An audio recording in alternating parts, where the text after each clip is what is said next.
ఆంధ్రప్రదేశ్ రాష్ట్రంలో పోలింగ్ ప్రక్రియ పూర్తయింది.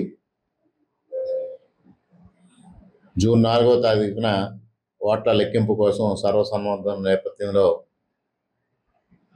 ఆంధ్రప్రదేశ్ రాష్ట్రంలో కూటమి తప్పనిసరిగా విజయం సాధిస్తుందనే అంచనాలు సామాన్య ప్రజానీకం కూడా మాట్లాడుకుంటూ ఉన్నారు. ఇటు తెలుగుదేశం, జనసేన, భారతీయ జనతా పార్టీ నాయకులు, కార్యకర్తలే కాకుండా సామాన్య ప్రజానీకంతో పాటు రాజకీయ విశ్లేషకులు కూడా స్పష్టంగా కూటమి ప్రభుత్వాన్ని ఏర్పాటు చేస్తుందనేది చెప్తా ఉన్నారు. అదేవిధంగా కేంద్రంలో నరేంద్ర మోడీ గారు మూడవసారి ప్రధానమంత్రిగా బాధ్యతలు చేపట్టబోతా ఉన్నారనేది కూడా స్పష్టంగా చెప్తా ఉన్నారు. అటువంటి పరిస్థితుల్లో వైఎస్ఆర్సీపీ కార్యకర్తలు పూర్తిగా నైరాశ్యానికి లోనైన పరిస్థితిని మనం చూస్తూ ఉన్నాం. మరి ఎంత నైరాశ్యం అంటే ఇవాళ మాచర్ల నియోజకవర్గంలో శాసనసభ్యులు పిన్నెల్లి రామకృష్ణారెడ్డి గారు ప్రవర్తించిన తీరు, ఈవీఎంలు పగలగొట్టిన విధానం, ఒక శాసనసభ్యుడు, రాజ్యాంగబద్ధంగా వ్యవహరించాల్సిన శాసనసభ్యుడు ఎన్నికల ప్రక్రియలో భాగంగా పోలింగ్ జరుగుతూ ఉన్న నేపథ్యంలో ఈవీఎంలను పగలగొట్టడం, పోలీసులు ఇంతవరకు ఎలక్షన్ కమిషన్ సీరియస్ అయ్యే వరకు దానిపైన చర్యలు తీసుకోకపోవడం ఈ రాష్ట్రంలో ఉన్న శాంతి భద్రతలకు అద్దం పడతా ఉన్నాయి.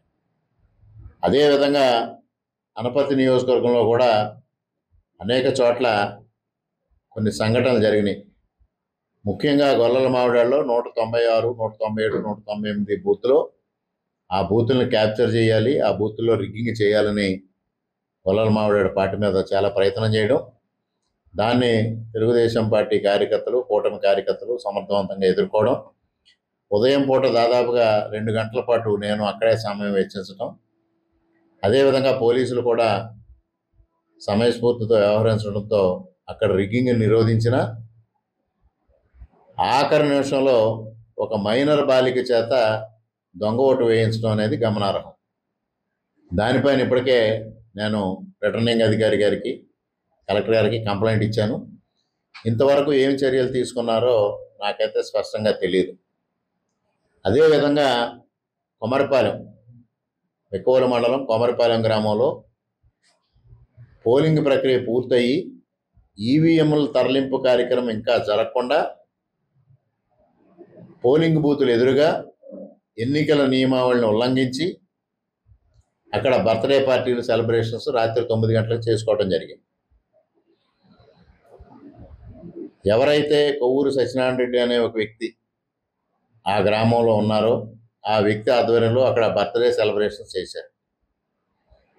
అంటే పోలింగ్ బూత్కి దాదాపుగా 100 మీటర్ల దూరంలో ఎవరూ ఉండకూడదు అని, అదేవిధంగా 144 సెక్షన్ అమల్లో ఉన్న పరిస్థితుల్లో పెద్ద ఎత్తున గుమిగూడి ఈవీఎంలు పోలింగ్ బూత్లో ఉండంగానే అక్కడ చేయడం అనేది చాలా నేరం, చట్టరీత్యా ఎన్నికల నియమావళిని పూర్తిగా ఉల్లంఘించడం. దానిపైన రాత్రే నేను స్థానిక సర్కిల్ ఇన్స్పెక్టర్ గారికి కానీ, రిటర్నింగ్ అధికారికి కానీ అక్కడున్న వీడియోలు పంపించడంతో పాటు వాట్సాప్లో కంప్లైంట్ పంపించిన ఇంతవరకు చర్యలు లేవు. దానిపైన మరలా లిఖితపూర్వకంగా కూడా మా ఎన్నికల ఏజెంటు ఆర్ఓ గారికి కంప్లైంట్ చేయడం జరిగింది. వీటిపైన తక్షణమే చర్యలు తీసుకోమని నేను డిమాండ్ చేస్తా ఉన్నా. లేని పక్షంలో దానిపైన ఎలక్షన్ కమిషన్కి ఫిర్యాదు చేయడం కూడా జరుగుతుందనేది స్పష్టంగా నేను మీడియా ద్వారా అధికారులకి చెప్తా ఉన్నా. అదేవిధంగా మరి ఇక్కడ వైఎస్ఆర్సీపీ నాయకులు, ప్రస్తుతం మన శాసనసభ్యులు, వైఎస్ఆర్సీపీ అభ్యర్థి మరి అసహనానికి గురవుతూ ఉండడం జరుగుతూ ఉంది. ఇప్పుడు నిస్తేజంగా ఉన్న వాళ్ళ కార్యకర్తల్లో ఉత్తేజం నింపుకోవడం కోసం వాడిని పర్యటన చేయడం కానీ, ఉత్తేజం నింపుకోవడానికి 4 మాటలు మాట్లాడడం కానీ ఎవరు అభ్యంతరం చెప్పరు. దానికోసం ఎదుటి వ్యక్తులపైన అభాండాలు వేయడం, తప్పుడు విషయాలు మాట్లాడడం, తప్పుడు ఆరోపణలు చేయడం మాత్రం సమంజసం కాదు. మరి వారు మాట్లాడుతూ ఆర్థిక విషయాలు, ఎన్నికలలో జరిగిన ఆర్థిక విషయాలపైన కూడా వారి అనుయాయుల చేత మాట్లాడించడం జరుగుతూ ఉంది. అదేవిధంగా అసలు పక్క గ్రామం గురించే పూర్తిగా తెలియని ఒక నాయకుడు పక్క రాష్ట్రాల గురించి, దేశ రాజకీయాల గురించి మాట్లాడటం చాలా ఆశ్చర్యకరంగా ఉంది. ప్రధానమంత్రి మోడీ గారు మరలా అధికారం చేపట్టడం లేదు. ఈయనకి అసలు పార్లమెంట్కి శాసనసభకి తేడా తెలియని వ్యక్తి, ఆయన మాట్లాడిన వ్యక్తి. ఆయన పార్లమెంటు స్థానాల గురించి మాట్లాడడం నియోజకవర్గంలో చాలా హాస్యాస్పదంగా తయారైంది. అదేవిధంగా మరొక నాయకుడు మాట్లాడుతూ, మరి నేనేదో ఆర్థికంగా తప్పులు చేశాను, దానికోసం పురంధరేశ్వరి గారు 5వ తారీఖున మా ఇంటికి వచ్చి పంచాయతీ పెడతానని, బహుశా ఈ నాయకుడికి ఆవిడ ఏమన్నా చెప్పారో ఏంటో నాకు తెలియదు. కానీ మొట్టమొదటగా మీ ఆర్థిక వ్యవహారాలు మీరు చూసుకోండి.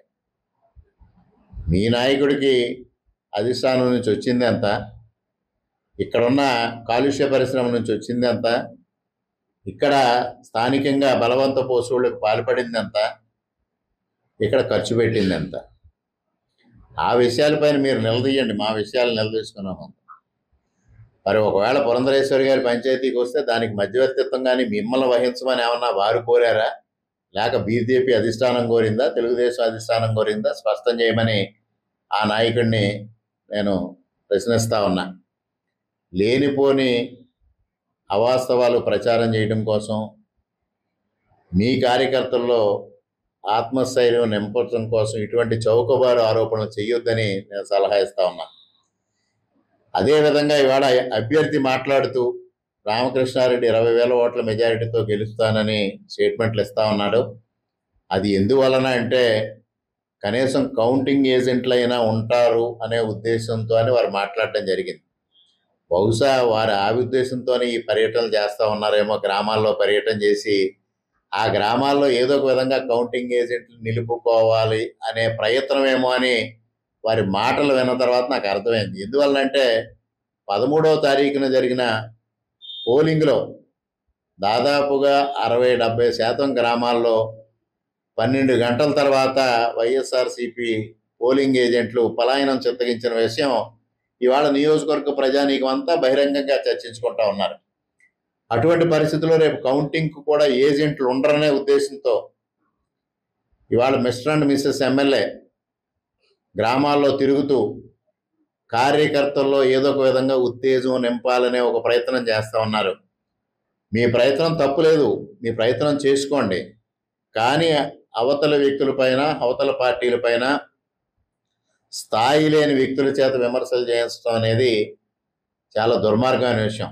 మీరు 5 సంవత్సరాలు చేసిన తప్పులే ఇవాళ మీకు శాపంగా పరిణమిస్తే దాని నుంచి గుణపాఠం నేర్చుకోకుండా మరలా ఇవాళ కూడా చివరి అంకంలో కూడా అవే తప్పులు చేస్తూ మరలా మీరు శిక్షార్హులయ్యే పరిస్థితి తెచ్చుకోకండి. ఇవాళ తప్పనిసరిగా కూటమి 145 స్థానాలకు తక్కువ కాకుండా మెజారిటీతో విజయం సాధించడం ఖాయం. చంద్రబాబు నాయుడు గారు ముఖ్యమంత్రిగా బాధ్యతలు స్వీకరించడం ఖాయం. అదేవిధంగా భారతదేశంలో ప్రధానమంత్రిగా మోడీ గారు 3వసారి వారు బాధ్యతలు స్వీకరించడం, ఇక్కడ అనపర్తి నియోజకవర్గంలో తప్పనిసరిగా 20,000 ఓట్ల మెజారిటీతో నేను విజయం సాధించడం ఖాయం. అదేవిధంగా పార్లమెంటు సభ్యురాలిగా 150,000 ఓట్ల మెజారిటీతో పురంధరేశ్వరి గారు విజయం సాధించడం ఖాయం. సాక్షాత్తు మీ ఇంటెలిజెన్స్ నివేదికలే స్పష్టంగా చెప్తా ఉన్నాయి, మీ జగన్మోహన్ రెడ్డి గారికి ఇచ్చిన ఇంటెలిజెన్స్ నివేదికలు. అదేవిధంగా మీ నీలి మీడియా ఇచ్చిన నివేదికలు కూడా ఒకసారి మీరు చూసుకుంటే మంచిదని ఇక్కడ వైఎస్ఆర్సీపీ అభ్యర్థికి, వారి అనుయాయులకి సలహా ఇస్తూ అనవసరమైన ఆరోపణలు చేస్తే లేనిపోని ఇబ్బందులు ఎదుర్కొనే పరిస్థితులు తొందరలో ఉంటాయి. అన్ని రకాలుగా న్యాయస్థానాల ద్వారా ఎదుర్కొంటారు, వేరే విధంగా కూడా ఎదుర్కొంటారు. అందులో ఎటువంటి సందేహాలకి తావు లేదని మరొక్క మారు మీ కార్యకర్తల్లో నిస్తేజాన్ని పోగొట్టుకోవడం కోసం మీరు ప్రయత్నం చేసుకోండి తప్పించి ఎదుటి వ్యక్తులపైన, ఎదుటి పార్టీలపైన లేనిపోని అభాండాలు సృష్టించే మాత్రం ఖబర్దార్ జాగ్రత్త అని హెచ్చరిస్తా ఉన్నా. మరిన్ని వీడియోస్ కోసం ఛానల్ ని సబ్స్క్రైబ్ చేయండి, లేటెస్ట్ అప్డేట్స్ కోసం వాట్సాప్ ఛానల్ ని ఫాలో చేయండి అండ్ లింక్ డిస్క్రిప్షన్ లో ఉంది.